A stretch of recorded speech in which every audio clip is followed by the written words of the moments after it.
Hey guys, today we're going to be looking at how to write an equation in slope-intercept form, which is y equals mx plus b, from a graph. So remember that this m is our rate of change, which we know is the change in y over the change in x. So change in y over the change in x. And b is our initial value, but it's also where our line crosses the y-axis.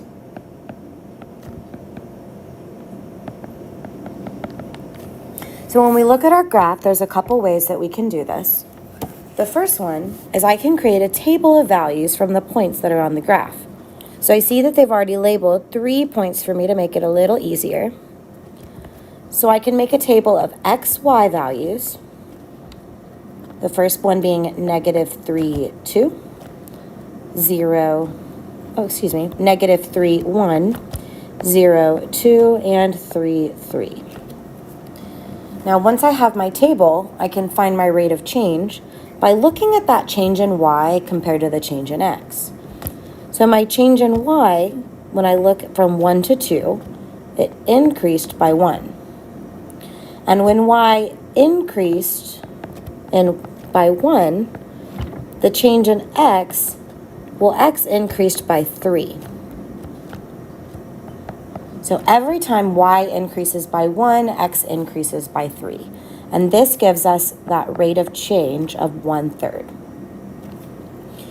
We could also see what that looks like by looking at the graph and creating almost a stair step. But we want to make a right triangle from one point to the next to really see how the y's and the x's changed. So on my y, I see that I went up from 1 to 2, so I still increased by 1. And then I went from -3 to 0, which means I increased by 3 right here. So for my rate of change from that graph, that change in y was still 1, and my change in x was 3. So that rate of change still matches the one we got from the table. And the y-intercept, or what we call the initial value, that is very easy to see on our graph because all we have to do is see where it crosses the y-axis. And they've already labeled that point. So our b is going to equal to a +2 because that is where the line crosses our y-axis. So now that I know m and I know b, I can put them into my equation. So my equation would become y equals 1/3 of x plus 2.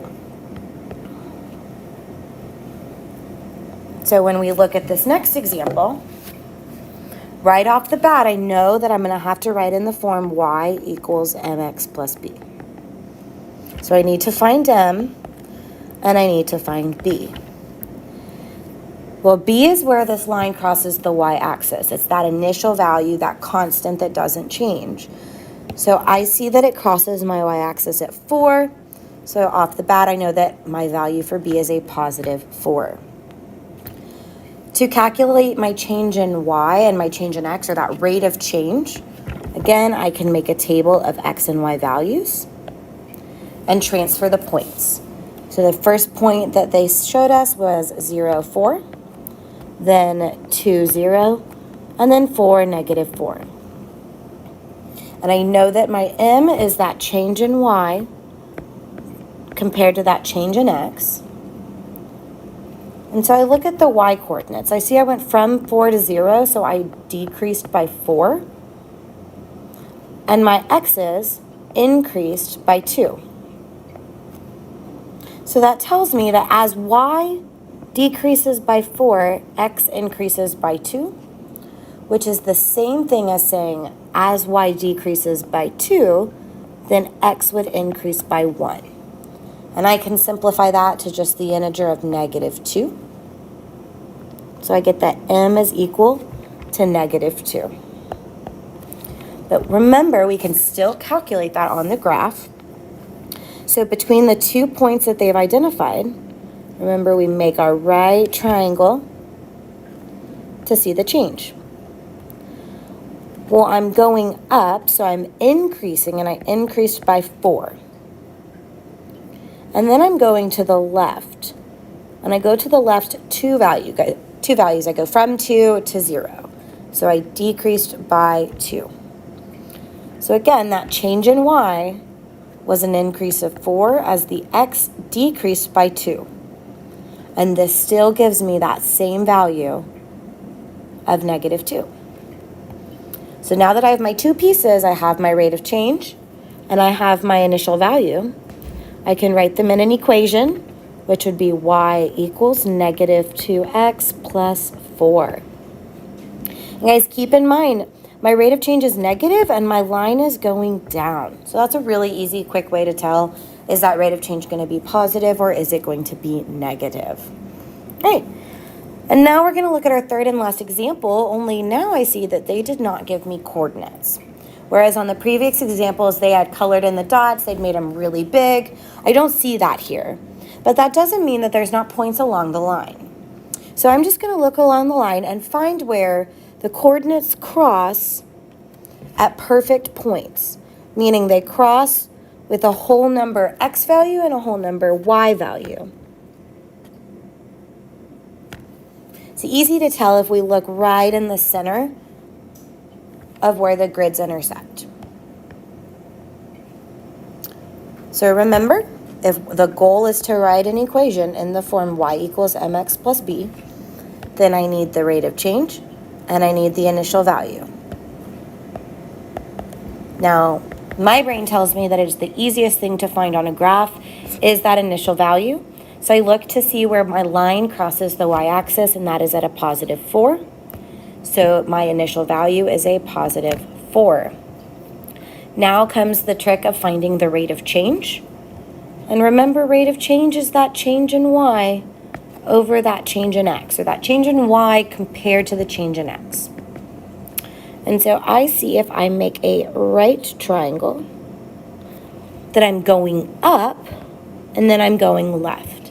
And I go up 4, which means I'm increasing by 4. And then I'm going to the left 1, which means I am decreasing by 1. So my y's changed by going up 4. And as my y's went up 4, the x's decreased by 1. 4 divided by that negative 1 just simplifies to a negative 4. And that is my rate of change. We can confirm it by creating our table of x and y's. So now notice I made my table horizontal. It is the same thing as if it was vertical. I'll enter my points exactly the same. So my first point was 0, 4. Then it was 1, 0. And then it was 2, negative 4. So I'm looking for that change in y compared to the change in x. So from 4 to 0, I subtracted 4. I decreased by 4. So that change in y was a negative 4. Now compared to that change in the x of an increase of 1, I still get the same rate of change as I did when I found it on the graph. So the rate of change was negative 4, and the initial value was 4. So using these two pieces, I can now write my equation, which is y equals negative 4x plus 4. All right, thanks you guys.